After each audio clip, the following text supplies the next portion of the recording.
Hello, my name is Hakon, and welcome back, all you fabulous fighting fantasy aficionados, friends, family, and other random passers-by. This is my third episode of playing Fighting Fantasy Gamebook number 10, House of Hell. This is the only Fighting Fantasy gamebook that has a contemporary horror setting, in keeping with, for instance, the Hammer Horror TV series, if anyone is familiar with those.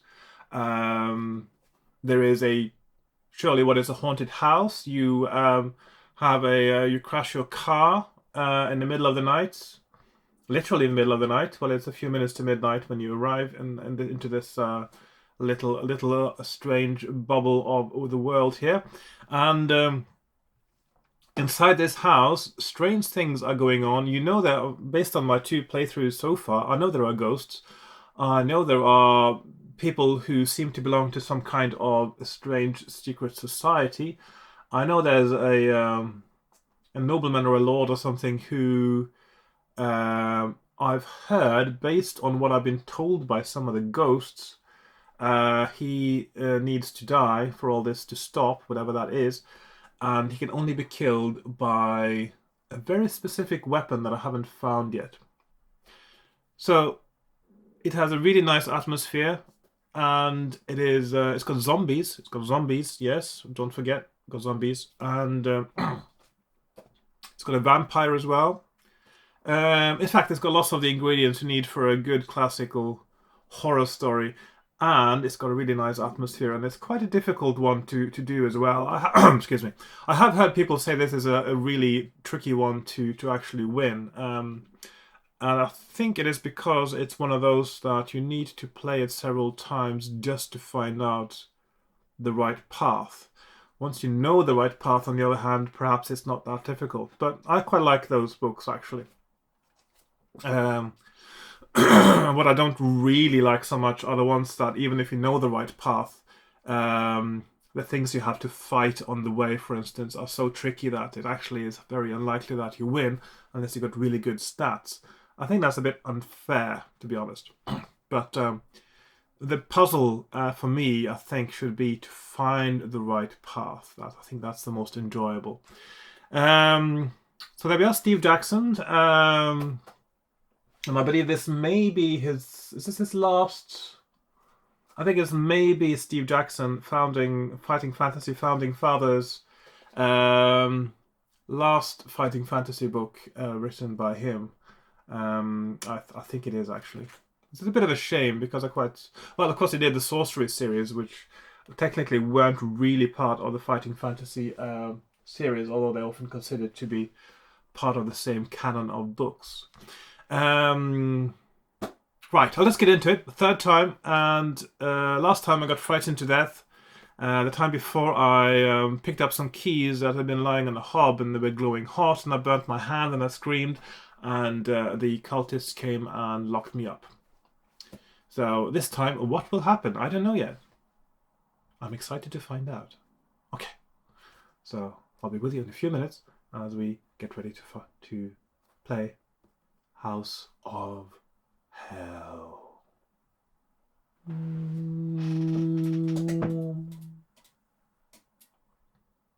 Boom. Okay. Not the best transition because I got my my secondary camera is actually just underneath my my face camera here, so it got in the way when I was trying to do my transition. One of the joys of a 2-camera setup. Okay, I've got my tea today. Got my book, got my paper for my character sheet, and also there's a little. You can see something sticking out here. It says logic gates. That's something else I'm doing for a different video. And I got my map, and it's starting to get a little bit convoluted because this is a house after all, and it turns out there are different ways to get into it. First time I went in through the front. Second time I went in through the side or the back, and found myself somewhere in the middle. So I'm hoping I'm being... Well, so far it looks better than my Scorpion Swamp map, I would say. And I got my pens, dice, pencil, And everything almost ready to go. Right, so now we need to make ourselves a new character. And we got our 3 basic attributes in this one. So skill, stamina, luck. And also there's an additional 4th attribute called fear. And for some reason, fear works in the opposite direction. You have a maximum fear, and you start at 0, and when it reaches maximum, then you die from fright, basically. You could have started at the maximum and said that when you reach 0, that means you're frightened to death, but they didn't do that, which is okay. But so, skill, first of all, 1 die plus 6. Not really been my biggest issue in this game, having low attributes. I've never died from... Well, I did die from my fear running out, but that was about it. Stamina. So, 9, so that's 21. Luck. Haven't been that many chances to test luck yet. And finally, fear. Ooh. I'm wondering if I should re-roll that, because it seems that it would be a shame to die of fear twice now. I'll just re-roll that and see. Okay, that's maybe a bit high, but I still want to get through this at some point. So, and last time indicated that actually fear is more important than the other attributes. So you never know. Anyway, so those are my things. And interestingly, in this game, of course, you start without a weapon, which means your fighting skill to start with is technically a 9. Your fear starts at 0, and 12 just indicates the maximum. Once you reach 12, I think exactly that means you are frightened to death, if I remember correctly. If I reach 12 exactly, I'll just double check that. But I think that is the case. It's like going to 0 on another attribute like stamina. And I'm sorry, actually, I think you can probably hear my stomach is rumbling in a strange way now, which I don't know why, because I've just eaten. Or maybe that is why. And my microphone is so sensitive, I'm sure that picks it up rather well. So, yeah, just ignore that. Anyway, it does not mean that I'm hungry. It just means my tummy wants to communicate something. Right. I think we are ready to start again, so here we are.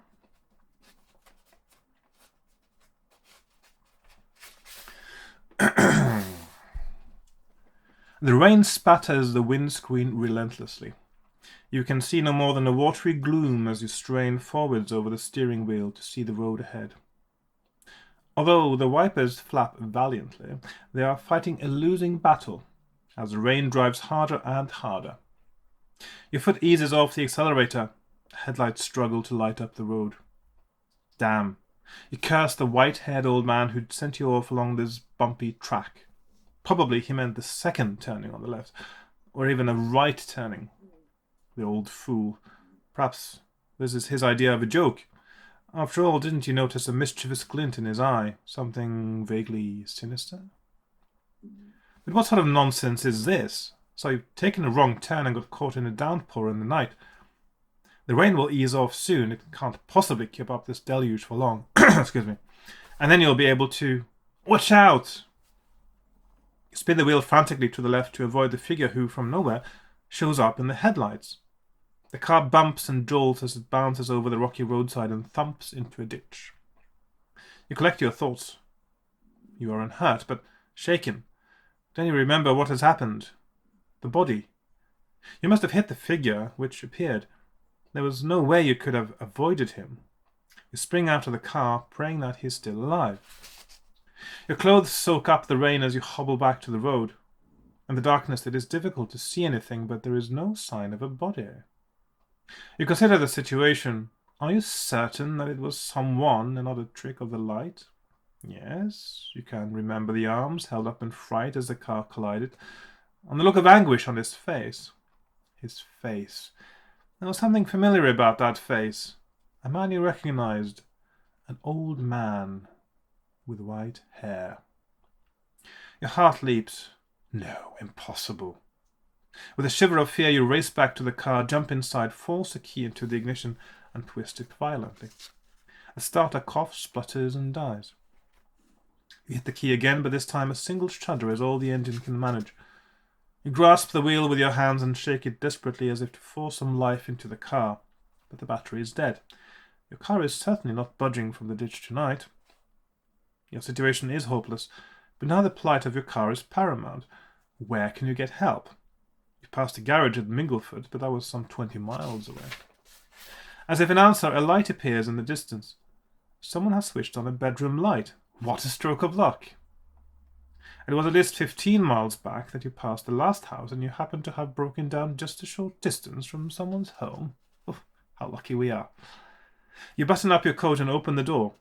From outside the car, you can see the building more clearly.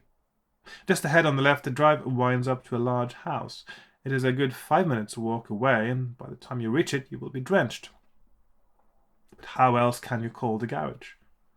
You can't afford to miss tomorrow's appointment. No, go you must. Anyway, you'll probably be able to dry off inside after phoning the garage. You slam the door, turn up your collar, and set off for the house. A flash of lightning lights it up clearly for you, but in your preoccupation with the rain, the warning from above is wasted on you. The house is old, very old, and in a shocking state of repair. The light in the window is flickering, most likely an oil lamp, certainly not electric, and you don't notice a fact that might have turned you back anyway. There is no telephone line going to the house. As you climb the steps to the front door, little do you realize what fate has in store for you. Tonight is going to be a night to remember. Now turn over. Okay, so nice classical horror story setup there. Heading off for the house in the middle of the night when your car breaks down. That's never been used before, has it? Okay. You climb the creaking steps up to the front door and pause to catch your breath. Even though you ran all the way up the drive from the car, you are soaked through. Your feet are particularly wet. Judging by the number of puddles you stepped into in the dark, the drive needs a small fortune spending on repairs, but under the porch, you're out of the storm. Well, actually, the drive would be quite cheap to repair compared to the house, if it is in the state that it says it is here. And under the porch, you are out of the storm and you brush the rain from your clothes before turning towards the door. The rain is still pelting down, but an eerie silence hangs in the air. No lights are on downstairs. You step back off the porch to check the upstairs window which attracted your attention earlier. Nothing. No lights. The whole place seems to be deserted. But then you remember the time. 5 minutes to midnight. Everyone in the house has probably gone to bed. An owl hoots in the distance and a shiver runs down your spine. The situation is a little scary. Here you are in the middle of nowhere at some strange run-down old house about to wake up whoever lives inside. At midnight. They certainly won't be too pleased, but you have no choice if you are going to make your appointment tomorrow. You must reach a telephone to call for help. You step up to the front door. From the left-hand side of the house, a dull glow catches your attention. A light has been turned on. You breathe a sigh of relief. At least someone is awake. You consider your options. There is an elaborate knocker in the middle of the door and a bell pull hanging down to the right. Will you rap the door with the knocker? Pull the cord? Or creep around the house to investigate the light? Okay, so last time I crept around the house to investigate and I got to a kitchen entrance. Excuse me, I heard two people talking and got some little clues, I suppose, as to what's going on.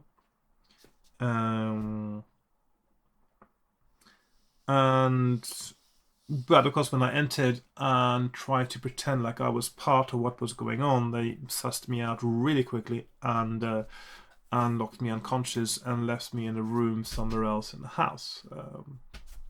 So I'm probably not going to do that again. It didn't seem like I got any advantage from going through the kitchen door, at least not for the moment, apart from risking getting knocked down and learning a few things that are not essential to winning the game. So I will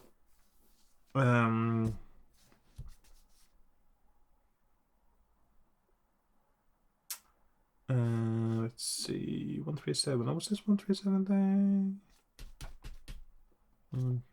I'll just check what. There's an option here that I can't remember what is now. On the.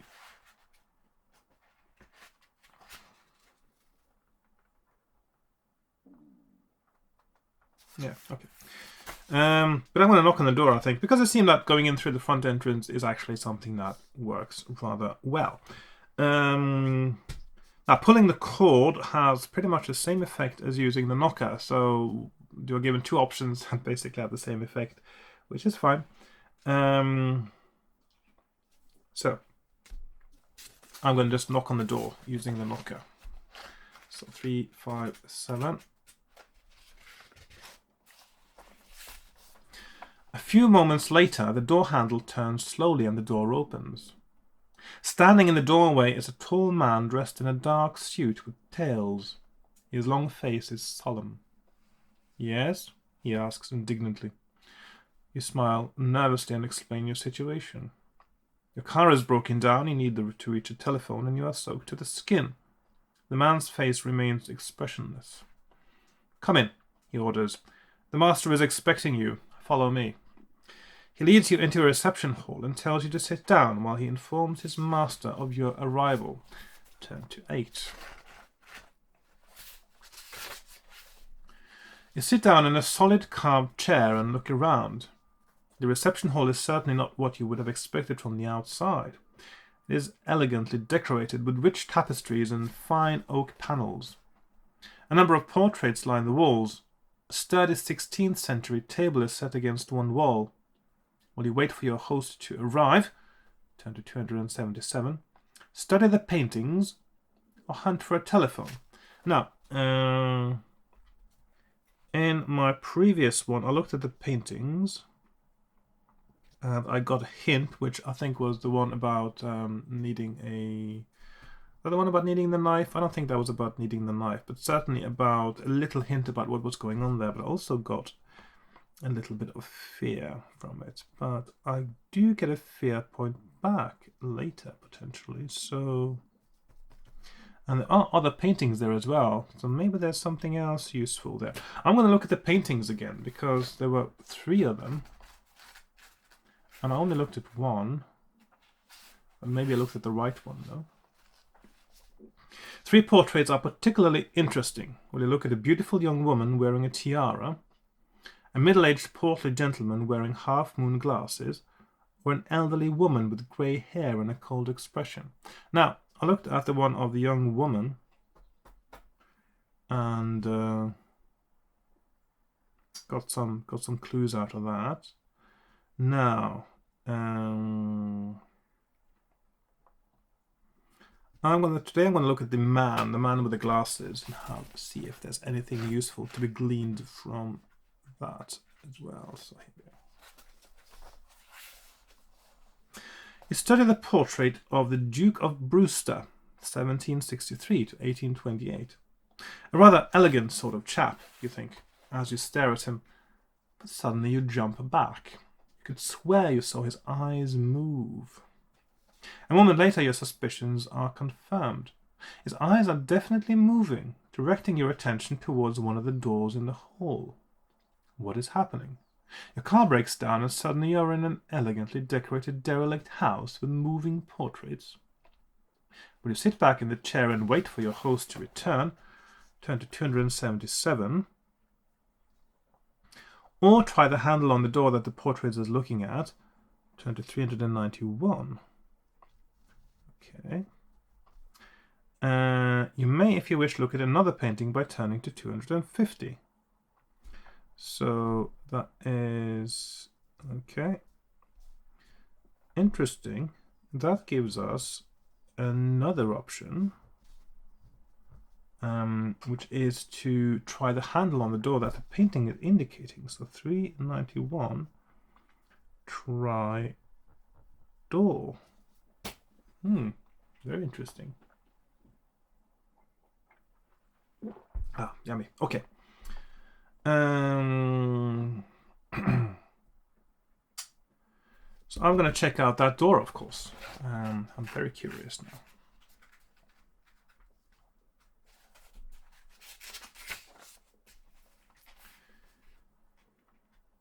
You race across to the door and twist the handle. Ah! You stifle a scream and release the handle immediately as an electric shock runs up your arm. Lose 2 stamina points and turn to 277. Okay. So that was a trap. Okay, so stamina -2, and of course in this book you don't have rations, you don't have healing potions, certainly none that you've got to start with, and so losing stamina is a little bit more disastrous. That's all you got. So yes, don't do that. So it's still possible that the only portrait worth looking at is the other ones. I don't know about the last one yet.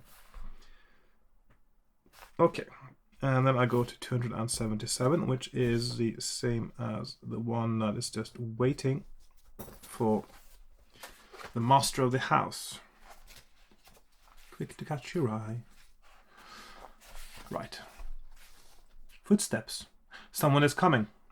The tall man you met earlier walks in, opening the door for another tall man dressed in a purple smoking jacket. May I present Lord Kelnor, the Earl of Druma, the butler announces. The Earl holds out his hand, and you shake it. His grip is strong, and his eyes pierce yours. His lips widen to a soft smile. You begin to tell him of your predicament, but he holds up his hand. Please, I can see that you have been caught in this...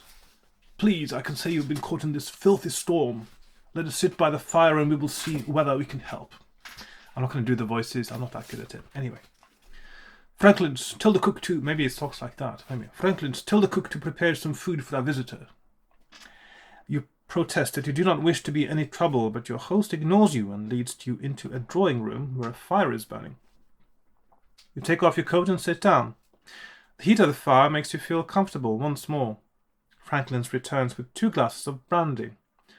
Will you relax, drink the brandy, and ask if you can use the telephone, or will you wait to see what he asks you? Right, so last time I did say that I wanted to use a telephone. But what if I wait and let him ask me? That is an option I am interested to see what is, so I'm going to do that one now.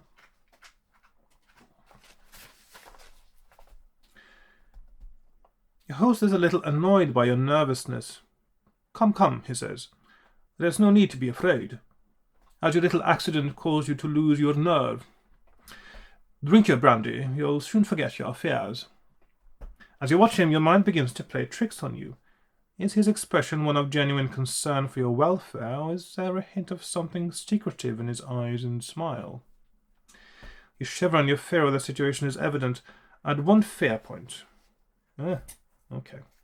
That is not the best thing to do. A short while later, Franklin's appears. Your meal is served, sir, he says to the Earl. You both rise and go through to the dining room. So we've got fear +1, and then we go. Yeah. That is not the right thing to do either. So I'm going to do like that. Mark it in red on my map. Every time there's an option I definitely don't want to do. And also I try to circle the ones that are interesting things that I may want to do. So, yes. The dining room looks magnificent. A long table stretches between 2 fine chairs and is laid with gleaming silvery cutlery. A rich red wallpaper covers the walls, and the room is lit by a sparkling chandelier bristling with candles, which hangs from the ceiling. From what else would a chandelier hang, I wonder? You take your seat and the butler moves behind you to offer your wine. Will you take white wine or red? And I just remembered that if you look at the painting of the young woman, she actually tells you, I think, if I remember correctly, I'm not going to look this up now, I think she tells you, do not drink the white wine. So I'm going to go with the red wine.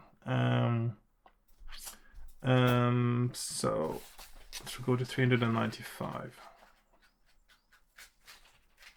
That's quite a concrete clue, actually. Get there. The wine is impeccable, a fine vintage. Soup follows, and then you may choose either lamb or duck for your main course. Now, last time I chose lamb. Of course, I did pick red wine, so I suppose that's the one that goes the best. Or you can tell your host that you have already eaten and you are not hungry. So we have... Oh, actually, I haven't put in the options there. Have I? Oh, yes, there it is, 115. But there's one more that I've not put in, and that is 244. Not hungry. Okay, I'm just gonna play it safe now, and I'm gonna go with the lamb again because I know that's all right. There's nothing wrong with it. Nothing strange happens. A rack of lamb is brought in on a silver platter. The smell is delicious. You both start to eat and talk. The Earl asks you about your job and your reason for being in such an out-of-the-way place in the middle of the night. In turn, he tells you about himself and his family. Turn to 28. The Earl of Drimmer is the last survivor of his family. His estate stretches for miles around the house. At one time, the estate was prosperous, with many tenant farmers cultivating his land and providing a healthy income for his family. Oh, actually, I'm starting to think maybe some of his motivation now. He says he's the last survivor of his family, and the portrait of the young lady, she died, well, relatively young. I'm thinking that was probably his wife. This is actually in the early 19th century as well. I think the Earl is actually a few hundred years old because of some strange contract with some demons or some other kinds of denizens of a different astral plane. And she died too early, maybe even just after they got married. And he's trying to... Maybe what he wants in the end is a successor. Of course, he seems to be able to live forever, though, so he doesn't need to be anyone but the last of his line. Anyway, I'll probably find out more about that later. Right. Right. Where am I now? Yes. Oh no, that was his... Sorry, I should have read it a bit further and I would have known that wasn't the case. His sister died at the age of 32 under mysterious circumstances. Because I think... Oh, actually, yes. I remember now. 32. That was when you saw the portrait of the young lady, she was 32. And I think that's the same person. So she died in the sort of early 19th century. And I think that she... I'll just actually look that up now. Lady Margaret of Danvers, 1802 to 1834. So 32 years old. I think that's his sister. Anyway, she was found dead in a clearing in the woods with strange marks on her neck. News travelled fast, and the ignorant peasants started muttering about witchcraft and black magic. In their eyes, the house was cursed. Pure superstitious nonsense, of course, but gradually the farmers moved to new pastures, avoiding the estate. By now you have finished your meal. Franklin's returns to offer you fruit, cheese, coffee, and brandy. Will you take fruit, coffee, and brandy? Cheese, coffee, and brandy? Or just cheese and coffee? So, nice options. And last time I went with fruit, coffee, and brandy. I always thought a bit strange. You have a really big hearty meal like lamb. Why would you want to eat cheese afterwards? I mean, it is protein and fat. Again, like you're eating the same for dessert as you've eaten for your main course. It's a strange British thing, I think. I've never really got into that. Anyway. For me, cheese, that's a whole meal. That's a main meal for me. Anyway. So no fruit coffee. No, I know that fruit coffee and brandy is okay. Nothing untoward seems to happen. So, is there something... But the other two options include cheese. Is there something strange with the cheese? I'm not going to do I'm just going to do the one I've done before. I know that's fine, and maybe one day I'll check out the other ones. I'm going to go to 224. I just can't see why that should make a difference unless it's something bad. Franklin brings them to you and you finish off your meal. Well, my friend, says Yo, you must now be quite tired. It is well past midnight. Franklin's will show you to your room. You thank him and follow the butler out of the dining room. This way, if you please, he says as he leads you up a magnificent wide staircase with carved wooden banisters. A landing at the top leads to various different rooms, each with a name plaque on the door.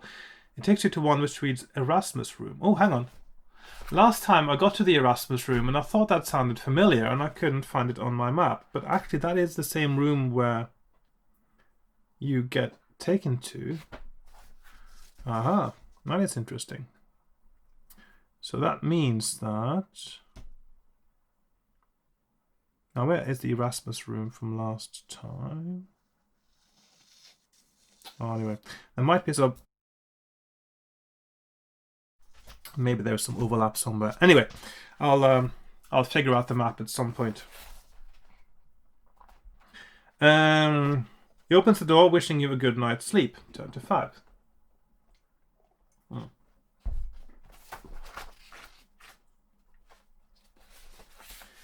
The bedroom has been prepared for you. The room is not large, but a huge mirror appears to double its size. Crisp white sheets have been folded back on the bed, and a warm fire burns in the fireplace. The door closes as the butler leaves the room and you walk over to the fire. Your situation is a little worrying. If you don't get going quickly, you will never make your appointment. But if it is true that there is no phone you can use, what else can you do? Maybe you should just hang your wet clothes in front of the fire and climb into bed. Or would you rather leave the room? So I've now got 2 options. I could leave the room, or I could go into bed. No, I'm going to go into bed actually, because I'm a bit curious about something that happened last time I did that. The bed is warm and comfortable, and you soon drift off to sleep. Strange and disturbing thoughts drift through your mind, and you wake suddenly in a cold sweat. A noise has disturbed you, and you realize that it was the sound of the door closing. You look around the room and notice a glass containing a clear liquid. I just remembered if you... Okay. Sorry, yes, just remembered something I forgot about to make a note of last time on my map. You look around the room and notice a glass containing a clear liquid by the side of your bed. Someone has brought you a bedtime drink. You spring out of bed and try the door, but it is locked. Do you wish to swallow the drink that has been brought for you, or will you try to break down the door? Now, last time I got the impression that whoever left the drink, which was a hunchback, maybe he's called Igor, I don't know, that he thought you were one of the normal guests there for whatever is happening. So he wouldn't leave you a drink that had anything bad in it. He would have just treated you like any of the other people who were there for the ritual. So I'm going to drink the drink because I don't think that's going to harm me in any way. So I'm a bit curious about what it is. Okay. My theory didn't really work. The liquid has a slightly sweet taste, like water with a spoonful of sugar dissolved in it. But your mouth is dry from your sleep and you drink it down. You lie back, thinking about your visitor. You decide it was probably Franklin's, the butler. It was nice of him to bring you a drink. But why has he locked the door? Again, you start to feel maybe this drink is from someone else. Because somebody comes later and leave a drink and they didn't know. Anyway. It was nice of him to bring you a drink, but why has he locked the door? Again, you start to feel tired and you curl up on the bed. Your head starts to swim and the room spins round. Too late you realize that you have been drugged. Although you try your best to fight the feeling, it is no use. Consciousness fades. Turn to 173. Okay, so 173. Right. At least this might lead us somewhere interesting. You open your eyes, your head is spinning, and it is some time before you are fully aware of the fact that your hands and feet are bound. Isn't this the same one I got to before?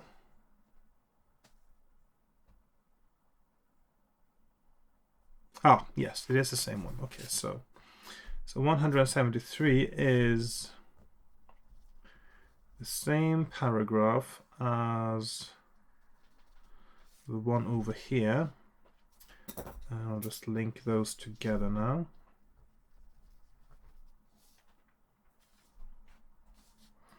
So if I do like so, and go through here.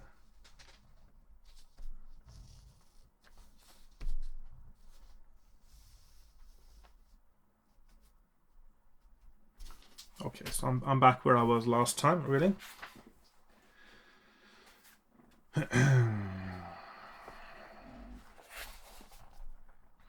Outside, the wind is blowing the rain against the window panes. Will you go ahead and smash the window with your hands, something of a risky business, or will you instead test your luck?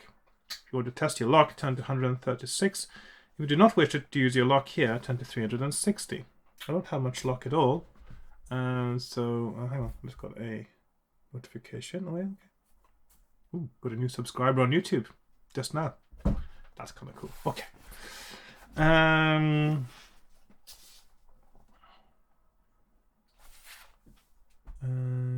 Where was I? Yes.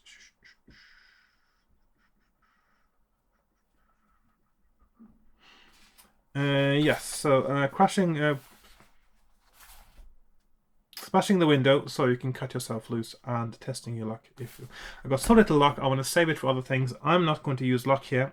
I'm going to do this without luck, and hopefully I won't injure myself too much. You grit your teeth and shove your bound hands against the window pane, rope first. Your first blow is not hard enough to break the glass, so you try again. This time the glass shatters and some large pieces fall onto the floor, but your desperate action does not leave you unhurt. You receive a nasty gash on your left wrist. Deduct 2 stamina points, so that is not too bad. Stamina minus 2. Down to 17. Still got a little bit of a way to go. And turn to 317. So that is up there. Okay.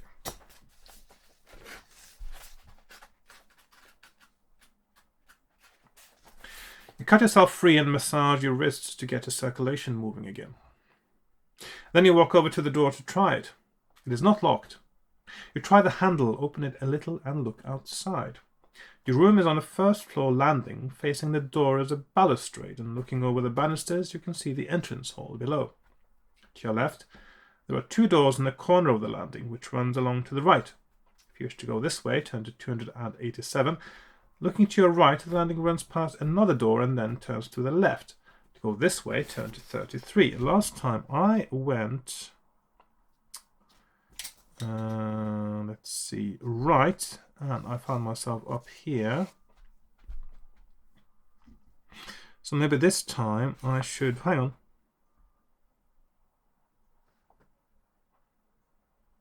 on. Hang on. 287 is left, and that is this one here. Okay, so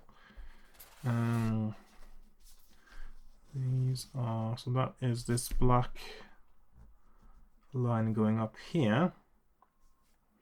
If I go right, I get to the Erasmus Room, which is where I was sleeping. So basically, these are all very close to... Okay, so it doesn't seem to make a huge difference to where you end up, whether you get drugged or knocked out and bound. It just means you lose some stamina, potentially, or luck. And then you get to 287. Okay, so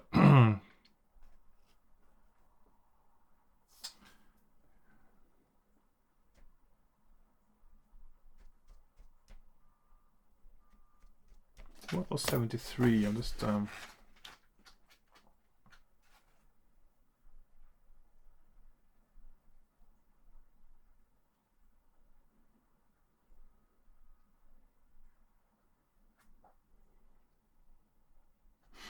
Okay. So, looks if I go right to the landing, I get to a place where I get a hint. I'm just going to do that one now because I didn't do it last time, just to go through that again. So I'm going to turn right and go to 33.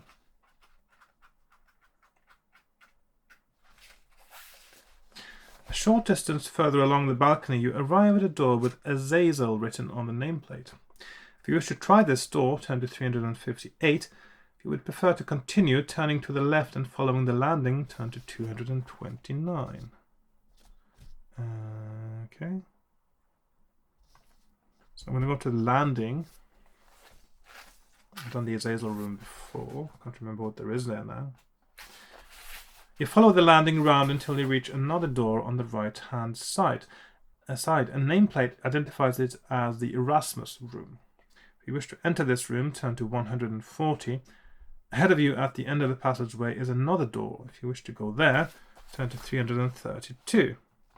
Now, I've been to the Erasmus Room before, obviously. Not so interesting, but I'm going to go to the end of the passageway and the other door because that's where something interesting is bound to happen.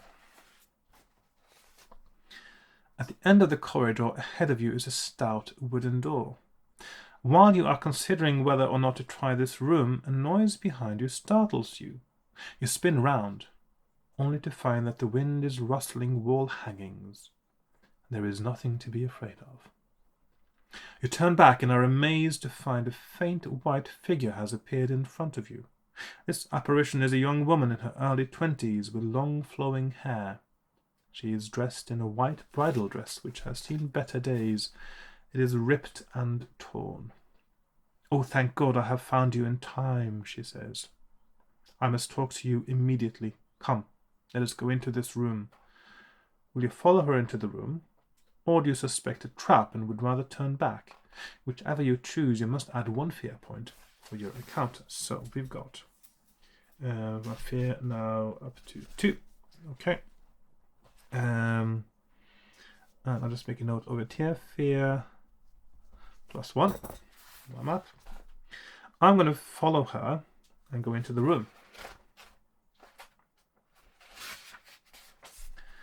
To enter the room, she passes right through the door. You, of course, must use more traditional methods.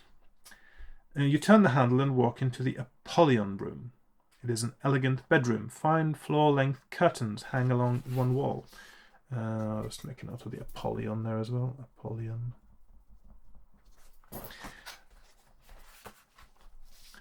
An enormous bed with lace coverings is against another wall. And opposite stands a beautiful dressing table with a huge mirror. The woman hovers in the center of the room and bids you to sit down on the bed. "Your coming here has been no accident," she starts, "and I must warn you of the terrible dangers you will face here. This house is ruled by the Master, a powerful black priest of the night named Kelnor, Earl of Druma. I would guess that you are to be offered to the demons of hellfire, if you survive that long. Yesterday they trapped a girl, a pretty young district nurse who happened to call. She is to be offered tonight. I cannot let this devilry continue. There must be some way it can be stopped. If you can find the crysknife, you might defeat Kelnor, for this weapon is his only weakness. Please help me. You will probably find it in... No, quick, we are discovered. I can hear the hounds. Go, leave this room." You stand up. She was right. You can hear barking getting rapidly closer. She motions to you, pointing at the door. You run to the door and peer outside. Nothing. The barking gets louder and you turn back towards the ghost, who seems to be struggling with something. She is involved in a fight with 2 huge ghostly Great Danes which are snapping and clawing at her. You take a step forward, but it is hopeless. You cannot help, as you cannot even touch the beasts, and your help would have been very welcome because the dogs are much too powerful for her. She is weakening, and as she does so, her image fades. Moments later, she disappears completely. Satisfied that their job has been done, the 2 Great Danes disappear also. You are alone. Now what will you do? Do you want to help her, as she asked, or would you rather just escape from the house? So I'm not going to just escape from the house, obviously, because I'm feeling some kind of obligation to go on. I'm going to help her, so I'm going to go to 257.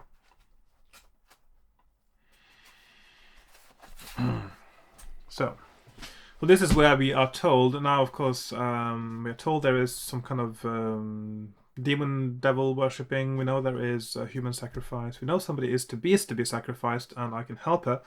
I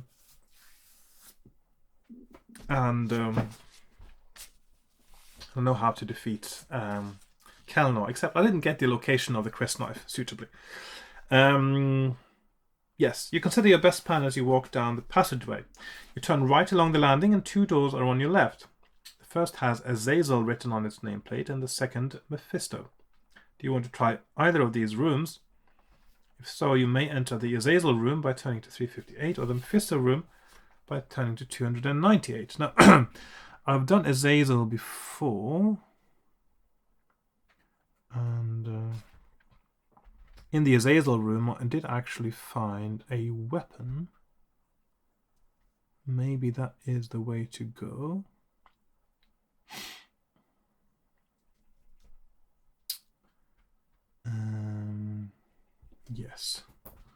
Yes, let's try the Azazel room.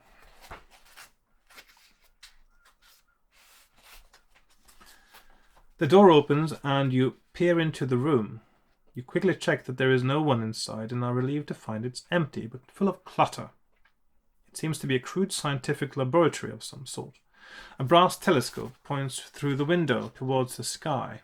Charts and mathematical tables are pinned to the walls. A human skeleton hangs from a hook and a bench is covered with glass vials and apparatus. They look like priceless antiques, and they were probably all made in the last century. Do you wish to investigate the room further, or would you prefer to leave? Well, I'm going to investigate further. You step into the room and close the door behind you. A squeaking noise from one corner makes you jump, but when you walk over, you are relieved to find that the squeaking comes from 3 rats in a cage. You keep your ears peeled for sounds of visitors as you investigate the contents of the room.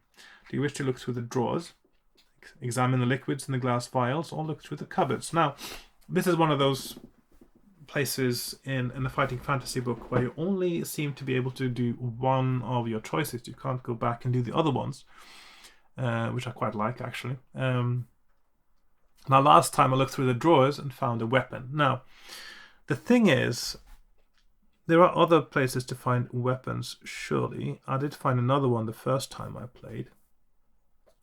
And I'm just wondering, is there something in the cupboards or the liquids that actually is equally important? And it could be. I'm going to check out the liquids this time.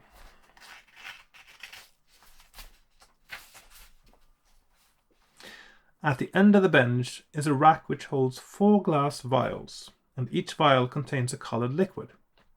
They look like the results of someone's experiment. Are you willing to risk taking a sip of one of these liquids? If so, which color will you choose? Green, red, clear, or yellow? Lovely. Okay, so we've got 4 different liquids to choose from. If this seems a little too dangerous, you may instead look through the drawers, okay, or the cupboards. Okay, so we still get a chance to do one of those things if you decide not to do the liquids. But I think I'm going to check out the liquids this time. The thing is, I don't expect to win the game this time, and so I may as well explore a bit and try different things. That is the only way you can find the ideal, optimum, safest, most successful path through and get to paragraph 400 and be victorious. So green, red, clear, or yellow. 4 different liquids. I have no idea which does what. That liquid is over. Okay, no more tea. And I must move on to my water. I'm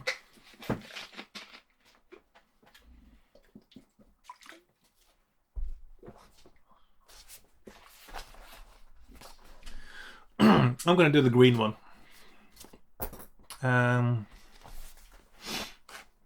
Green. Might be a vegetable smoothie, I don't know. You take the stopper off the vial and sniff the liquid. It is odorless. Raising the neck to your lips, you take a sip and wait for something to happen, but nothing does. You feel no strange effects at all. Turn to 385. So, no effects. Now, of course, there is a small possibility that sometime later in the game it says, "Did you drink the green liquid? If so, go to this paragraph." But, yeah, I don't know. It seems quite a slim chance. I think it did say that there were experiments, which means that maybe only 1 or 2 of those actually work. So I'm thinking 2 of these, nothing happens. 1 has a positive effect and 1 has a bad effect. That's my theory. Right, so I'm going to 385. So I didn't get anything, not even a weapon, from that little visit to the Azel Room. Suddenly your ears prick up at the sound of footsteps coming closer. You nip into the shadows and wait. The footsteps stop outside the door and you can hear 2 voices talking. "Hadn't we better ask the master's permission?" one asks. Maybe you're right. And we'd better get a light for the lamps. You breathe a sigh of relief as the footsteps disappear off in the direction you approached. The room. You decide it's best to leave before they return, and you open the door onto the landing. The safest way to go, it strikes you, is away from the 2 visitors, who may return at any moment. If you approach this room from the left... Okay, which direction did I approach from now? I came from... I went left to go to the Azel Room, didn't I? Yes.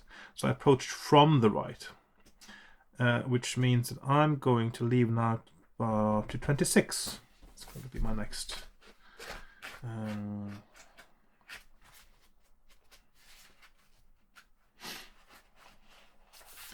There is another door a couple of meters up the landing on the left. This is the door to the Mechester Room. If we wish to enter, turn to 298. So that is my... let's see, where is my black pen? There it is. So, Mechester Room there. Let's see, what do I... Oh, what did I just check the other options before I start drawing lines now. Otherwise, you may pass it and head towards 2 doors in the corner of the landing, turn to 287. So, of course, we're going up here now. So I'm going to do like so.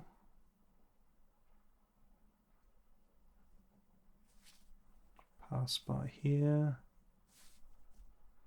And there or there. Okay.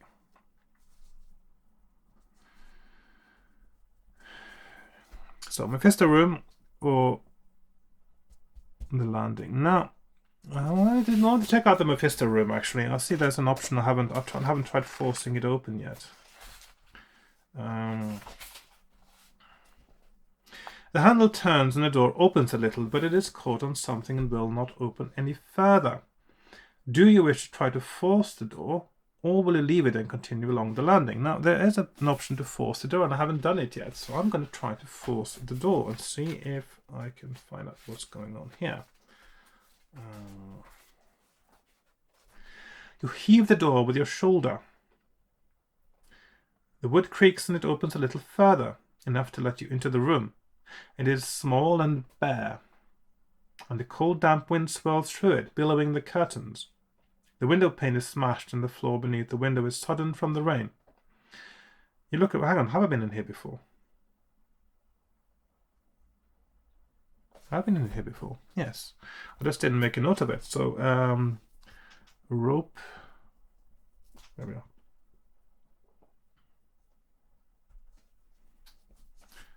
I just forgot to make a note on the map that there was a piece of rope there.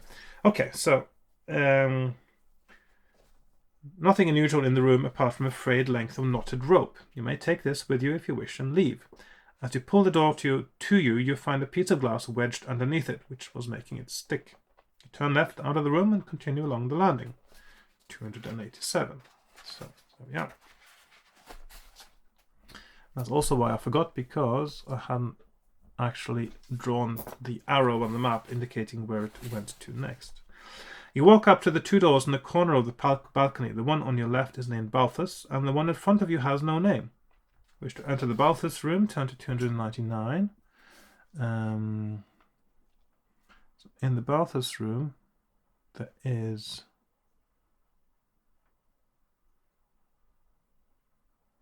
Well, all I know is in the Balthasar Room, I know there's a zombie in there, and hiding behind the curtains, and I know there's a box with a key, but as far as I could tell, the box is only usable for the lock to that room. So it seems like that is the place I shouldn't go. The other door, in which case, is where I would want to go, or ignoring the doors. So I'm going to go through the other door, because I know there's a clue there that is going to be significant later, very potentially, if I ever get to the part where it is significant. So the door opens into a narrow passageway which ends at a window. There is a door halfway along the left-hand side, and a sign on the door identifies it as the Diabolos Room. If you wish to try this door, turn to 13. Now, it seems that if I examine the window, I get a hint, and I get a hint that is also comes with an accompanying paragraph that I may need later. But then there is this other room, and I don't seem to be able to choose it afterwards if I look at the window first, which is a bit weird when you think about it. So I'm thinking that as much as getting that hint, and which potentially could save my life for all I know, I'm going to try the Diabolos Room, because that's the only chance I've got, it looks like. So I'm going to, yeah. It sounds quite a devilish room as well. You step into the room and close the door behind you. The room is empty and you heave a sigh of relief, falling back against the door to catch your breath. Will you rest in the room or try the window for a means of escape? Well, looking out windows hasn't really helped me before, because sometimes when you look out windows you see stuff you don't want to and you get really scared.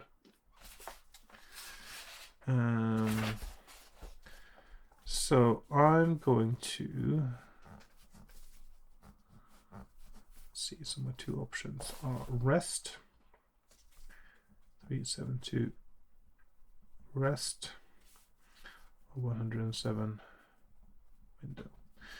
Well, given those two options, I think I will rest in this room. Go to 372. You sit on the bed, trying to work out how on earth you can escape from this place. The room you are now in seems safe enough, and the rest refreshes you. Add 2 stamina points. Ooh. Up to 19 again. But a few moments later, the wind whistling through the curtains attracts your attention. You glance over towards the window. Oh dear, big mistake. Turn to 168. So we've got 168 there. So stamina plus 2, but something else is happening.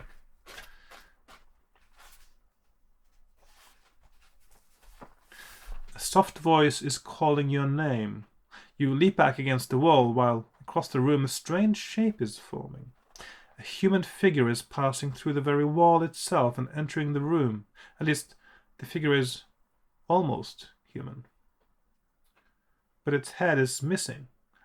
As it materializes before you, the voice becomes clearer. It comes from a head that is carried not on the apparition's shoulders, but in its hand, which hangs down at its side. So this is this charming fellow here. The sight is horrible, and ghostly blood drips onto the carpet from the severed head. You must add 2 fear points. Fear is now 4. So we've got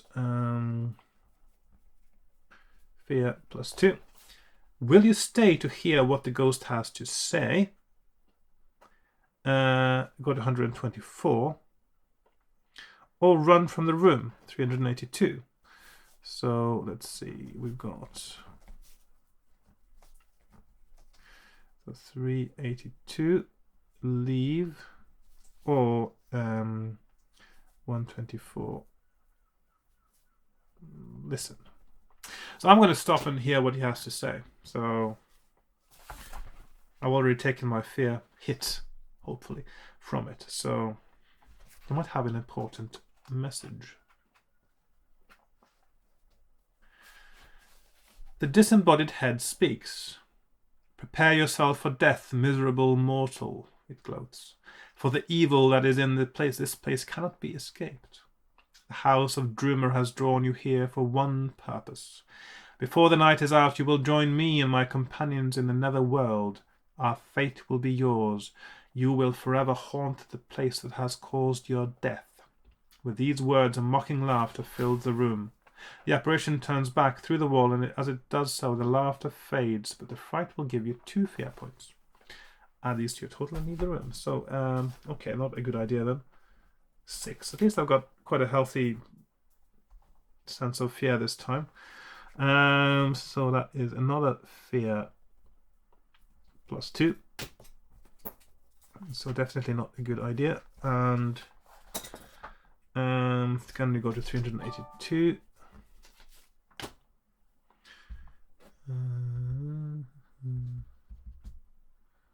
Just got an email. Nothing interesting really. Okay.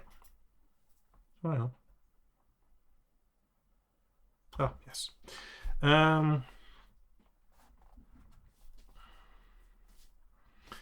So yeah. So was resting in there worth it? 2 stamina for you get at least 2 fear. Well, maybe. It's nice. At least now I know, so I can weigh those 2 things together. Let's see.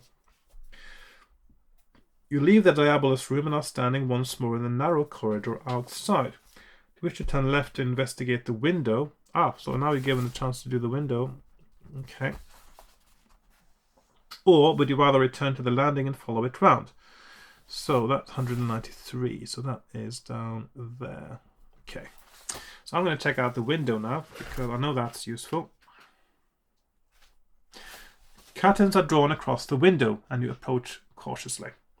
You gingerly pat the folds in the curtain and are relieved to find nothing there. Although they seem to be safe, you are still on your guard as you draw them apart. As you do so, a thunderclap booms outside and makes you jump. But you are safe. A perfectly ordinary window is uncovered. It seems there are lots of funny things going on with the windows and curtains in this place. You can see how you get a bit jumpy thinking about examining a window.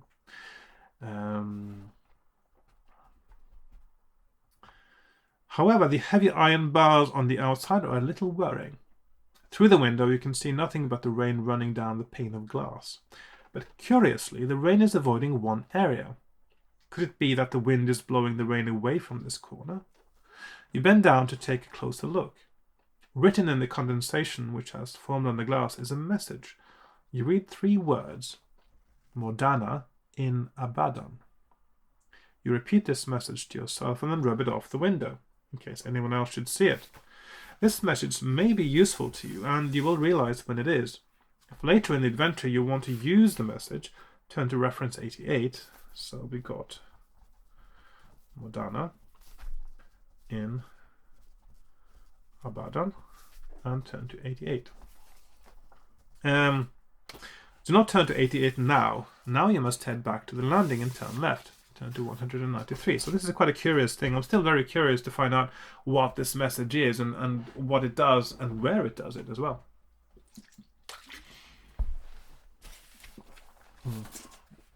So 193. Okay.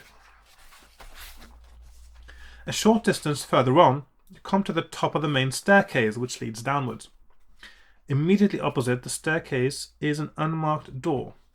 Do you wish to go downstairs? Try the unmarked door, or will you continue around the landing? Now let's see what I've been doing before here. Is I've been going. I've gone through the door actually.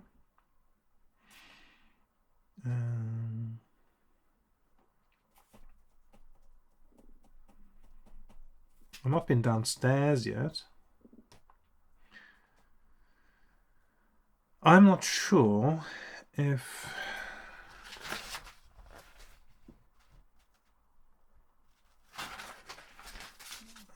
Let's see. I'm going to go through the door. I'm just thinking maybe there was something useful there. I just can't remember for sure now. You step into a small storeroom and close the door behind you. There are shelves on the left and right walls on which various household objects are stored. In front of you, in the wall facing the door, is another door. What do you want to do? Will you search through the things on the shelves? Turn to 83. Yes. So I'm going to go to 83. Various items of crockery. So this is where you get a weapon as well. So WPN there, weapon. So now I've got two places where you can get a weapon.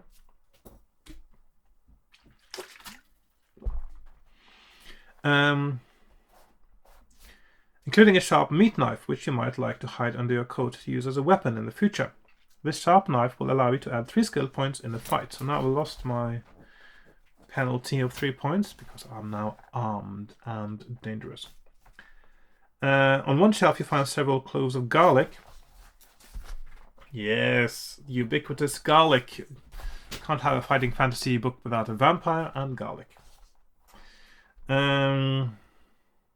And also, of course, in Return to Firetop Mountain, I believe it is Return to Firetop Mountain, where you are given the option of picking up garlic a few times, or even buying garlic, I think, at some point.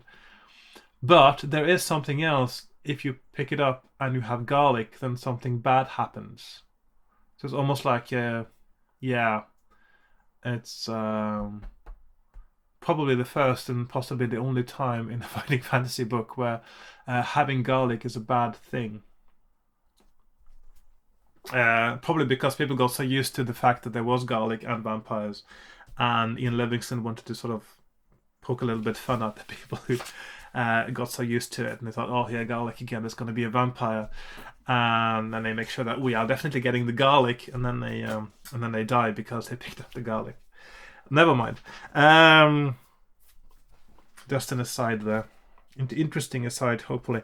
Right. Yes, sharp knife, 3 skill points. On one shelf you find several cloves of garlic. Yes, I'm taking the garlic. There's also an unlabeled bottle of white liquid on another shelf. If you wish to drink the liquid, turn to 362. Now, if I remember correctly, because I mixed things up a bit now, the first drink you get in the night is probably from the butler trying to drug you, of course, which is what happened. But the second time somebody comes into your room, it was a hunchback, and he had a white liquid, and he didn't know that you were supposed to get drugged.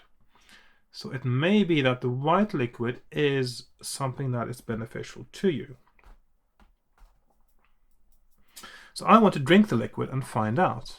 So I'm going to go to 362. Maybe I should do a save game now. Okay, I'm going to do one of my save games. So at this point, before I drink the liquid, I'm going to save my game. Or maybe I will. I don't think I will. Okay, I'm just gonna go with what happens, and then I'll I'll remember not to do it or to do it next time. Okay, so You taste the liquid. It is white. White wine isn't white. Come on. Is that white liquid? White wine is not white. Sorry.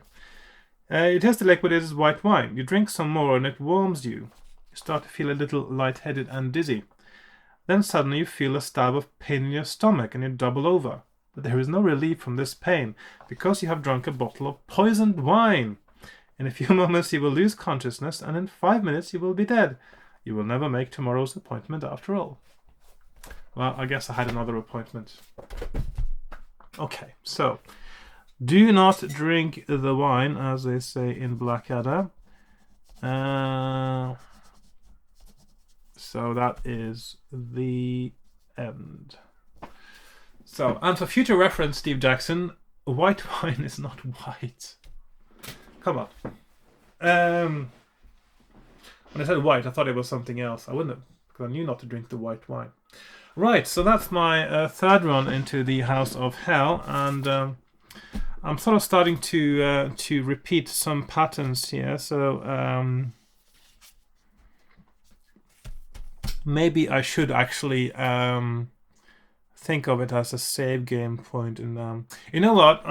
Because next time there'll be quite a bit of the same thing happening again. Okay, I'm going to actually backtrack now. I'm going to say I saved the game before I drank the wine because the description was not clear that it was white wine. And so I got tricked by that.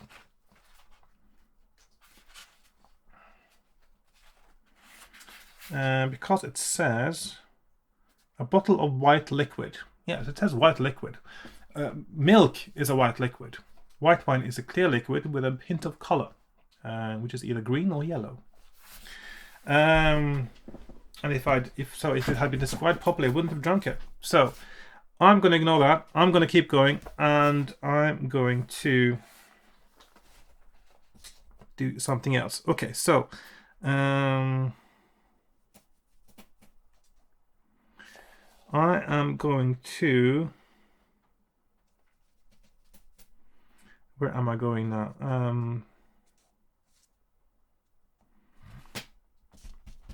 I'm going to go through the door at the back of the storeroom because obviously it must be some interesting thing going on since it's the back of the storeroom. You step out of the storeroom into a hallway. To your left, the hallway ends at the door which leads into the Shaytan Room. If you wish to try the door, turn to 200. Okay, I've been there. If you wish to try the door, almost opposite is the Mammon Room, which you may enter by turning to 123. If you're not interested in either of these, you go back to the landing through the storeroom. Now, the Shaytan Room, there was a vampire, which is where you need the garlic. But what about the Mammon Room? I don't know about the Mammon Room. I'll check out the Mammon Room. Maybe there's money in there.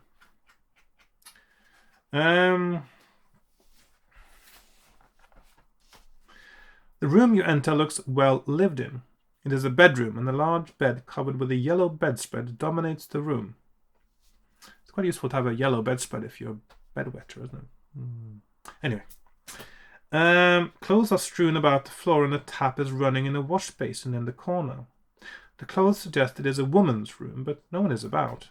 Will you call out to announce yourself in case anyone is in the room? Or search around to see what you can find, or leave the room. So, maybe the Mammon Room is the Mammon Room, the one where the mother lives. I don't know.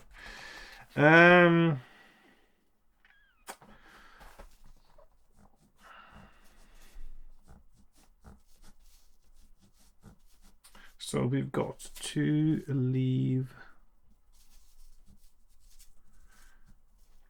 386, call, or 337, search.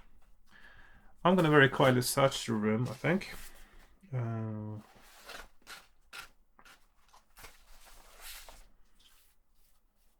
You walk over to the mantelpiece and study the trinkets scattered along it. A couple of lacquer boxes and a picture frame with no picture flank a large plant pot with a broad-bladed plant growing in it. Nobody leaves a picture frame on a mantelpiece with no picture. That is bizarre. In the grate below are several lumps of coal resting on a bed of paper. A fire all ready to light. But something else is in the grate. A black and white photograph has been thrown onto the coals. Ooh, that's the one from the frame. Do you wish to check the contents of the boxes or pick up the photograph? So we've got no space at all. I'm going to go down here just to make my map a little bit more complex now. And we've got 242 boxes or 199 photo. I'm going to start with the photo because I got a bit curious about that right away when it was out of the frame. So you sit on your haunches and reach for the photograph. As you pick it up, you feel a heavy thud on the top of your head. You slump to the floor dazed, and the plant pot, which came crashing down on your head, smashes on the floor. You must lose 3 stamina points for this accident. Now turn to 290. Okay, that is quite a heavy flower pot. Let's see, 16. And go to 290. 290. You hear a rustling from the curtains and straighten up to look towards the window. You shudder with fright as the curtains open before you. Just as quickly they shut again. Then there is silence. You walk slowly over and grab them, but they are perfectly ordinary curtains. You must add 1 fear point for the shock. The curtains are really scary in this place, I must say. Okay, so 7 fear now. Now do you wish to leave the room? Turn to 2. Or will you try to work out the mystery of the curtains? So we've got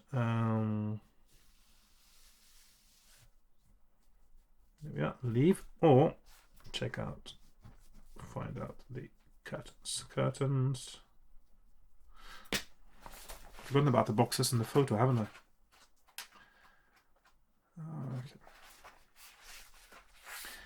As you are puzzling over the curtains, you reach out to lean on the bed. But as you rest your weight on the bedpost, the whole bed shifts aside and you crash down onto the floor. This is all very strange and a little scary. Add 1 fear and take 1 stamina point of damage. Okay. So 8 and 15. Okay. What's going on here? A rumbling from the opposite end of the room breaks into your thoughts. Sliding over the carpet towards you and accelerating rapidly is one of the chairs. Test your luck. Okay, so I'm forgetting to put in the what happens now. Let's see, so 290. This is fear +1. And here we have fear +1, stamina -1. And here we have stamina -3. Okay.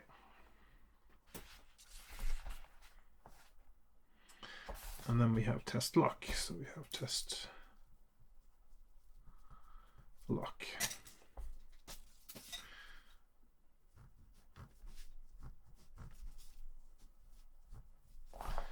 And 101 lucky, and 53 unlucky.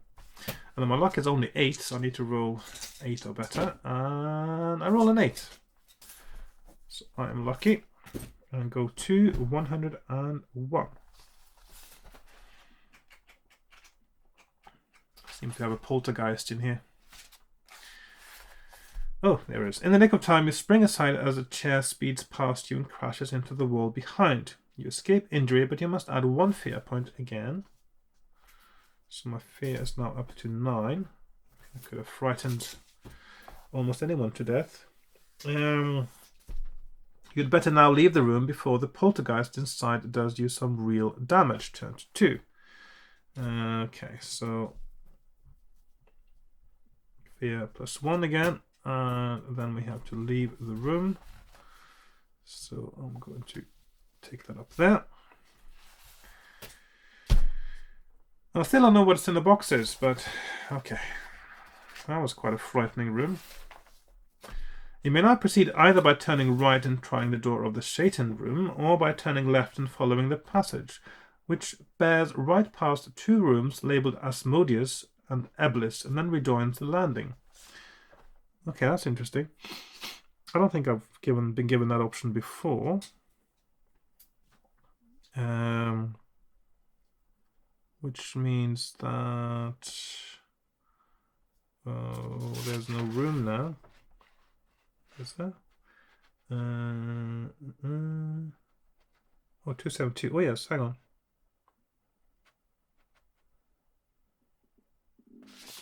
That's 272 there.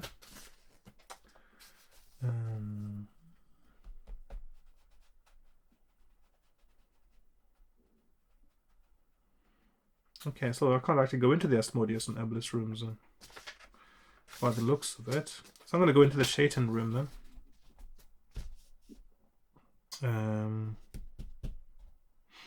Yes, Shaytan room. 200. You open the door and peer round. The room is a large, elegantly decorated bedroom with a 4-poster bed in one corner. There is a 3-piece suite in the center of the room, facing a fireplace. The fire is smouldering, but the room appears to be empty. On the far side of the room are 2 more doors. Do you wish to go in, or quickly close the door and leave the room? So here we are, 2, 3, okay, leave. Okay, I presume that leaving just brings me back to the other. Just checking that now. Yeah, it just goes to 272. Okay. So this one goes down there, and both these leave. I'll just make my map like so and go to 272. And just make a note here. This comes from paragraphs 2 and 389. 389. Okay, just to connect my map up a little bit. Okay, so I'm going to stay in this room, of course, and 69.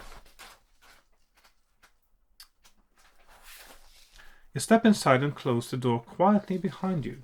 A soft click comes from the lock. As you step forward, a voice greets you. You look around, but you can see no one. The voice continues, "So, our visitor is inquisitive, eh? Or are you trying to leave the house? Perhaps our hospitality is not to your liking. Maybe you would like to see some more, shall we say, amusements?" The eerie voice makes you nervous. Add 1 fear point. Fear is now 10. I've only got 2 left. Do you wish to stay and talk to the voice, or will you make a hasty exit back through the door? Turn to 120, which probably means if you try to go through the door, I think you'll find it's locked. I'm not going to do that. I'm just going to check that out now. Yes, it is locked.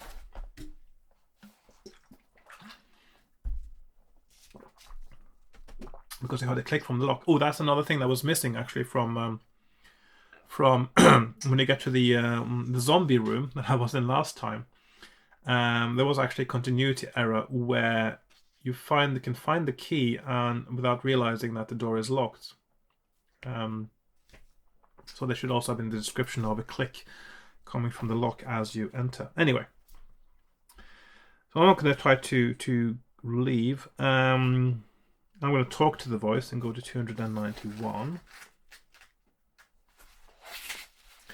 In front of you is a high-backed armchair, facing the fire with its back towards you. A figure raises itself from the chair and turns to face you. The man is tall and pale with jet black hair. He wears a long black cape fastened across the neck with a gold clasp. "Yes," he says, "so far you have fared well against the occupants of the house, but I believe you will find that your run of luck has come to an end." And maybe it should be like he's a sort of vampire. Maybe we should have this sort of vampire kind of accent. "I don't drink wine," that sort of thing. Step forward so I can see you. Will you step forward as he asks, or will you prepare to attack the man? I will prepare to attack him. I'm not going to step forward, because then he'll be so close he can grab me and bite me. So, how will you attack the man? Will you use a weapon, or do you have anything else you can use? I do have something else. Do you have any garlic with you? If so, turn to 361. If you have a gold ring edged with rubies, turn to 135. I don't know where that ring is. Maybe that ring is in the box. Actually, it's possible it's in the box in the previous room. But I've got garlic, so 361. You pull the garlic out of your pocket and hold it up before the man. His expression changes from one of confidence to a look of fright. As you suspected, this vampire cannot bear to be near raw garlic. Sweat breaks out on his forehead and he backs off towards the bed. He is heading for one of the doors in the room. You hurriedly look around, trying to decide the best way out. Will you try the door on the left, the door on the right, which he was heading for, or will you turn round and dash quickly for the door you came in through? So last time I went to the door that he was heading for. Not knowing, of course, whether that is the best choice or not. Getting a bit, my throat is a bit dry though right now.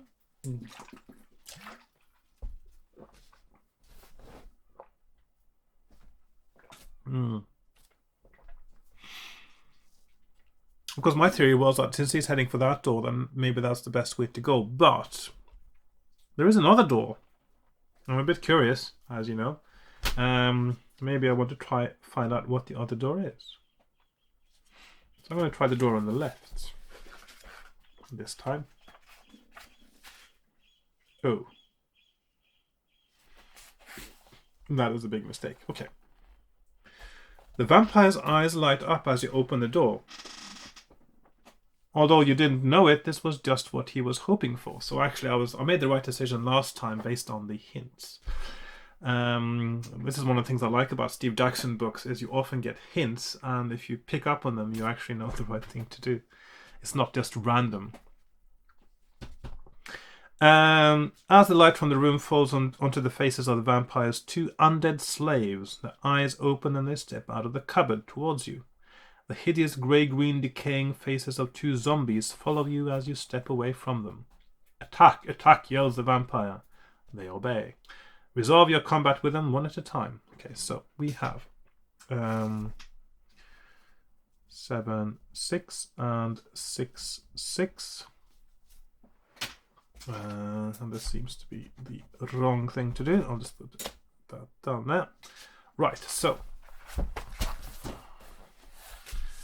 we have so I've got a skill of 12 and a stamina of 15 and a 7, 6 and a 6, 6. Okay, so one at a time. So I'm starting with the first one. I've got a 5 skill point advantage. He rolls 4, which takes his total up to 11. I roll an 8 and my total is 20. Mine is higher. He takes 2 points of damage. And again, 7, 6, he's down to 2, 9, 10, and he is dead again. Next one, I've got a 6 point advantage. He rolls a 9, I rolled a 7, he's down to 4. Rolls a 7, I rolled a 7, he's down to 2. And finally, he rolls a 7 and I roll a 7, and he is dead. So that went rather well. If you defeat the zombies, turn to 20. So that is 20 there. Okay.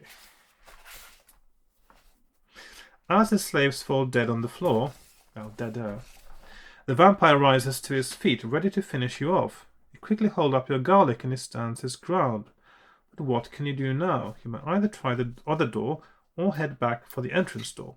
So I've got the option now of going to 90 or to 270. So that was actually completely pointless fighting the zombies. You don't have to. So I don't want to go back. I want to... or do I want to go back? Maybe I need to go back to get some other stuff.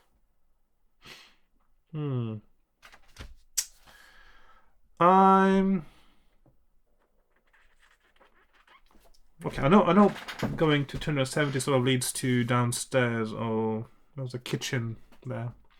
But I don't know, maybe there's still some things left to find up here on the landing. So I'm going to go back. Go to 90.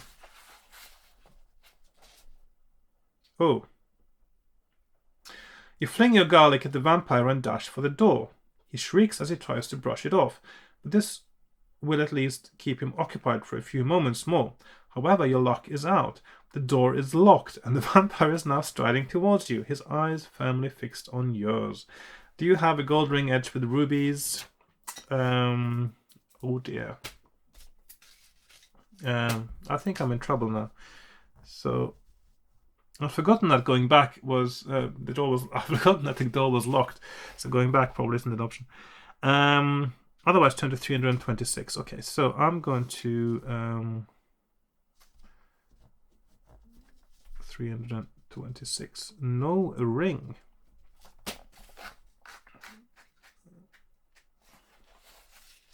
The tall man spreads his cloak. He is staring directly into your eyes, and his dark pupils seem to pierce your mind. At the last minute, you panic and try to break his gaze, but it is no use. You are under his control. He covers you with his cape, and your last memory is a sharp stab as his teeth sink into your neck. Yes. It doesn't even say your adventure ends here. It is just over. So, do not try to go back. Okay. Okay, and the end. I'm still curious about that ring, though.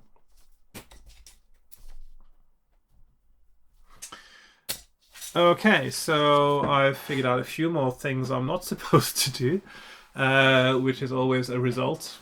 And that was, again, my third run now, and of course, still a very memorable run into the House of Hell. So yeah, I'm really liking this book. Of course, now there's some locations and areas here I've started to explore rather comprehensively. There's fewer and fewer places left I haven't been to. I think mostly likely now I need to sort of either go around the landing and explore some more there, or downstairs, or yeah, so I'll figure it out eventually.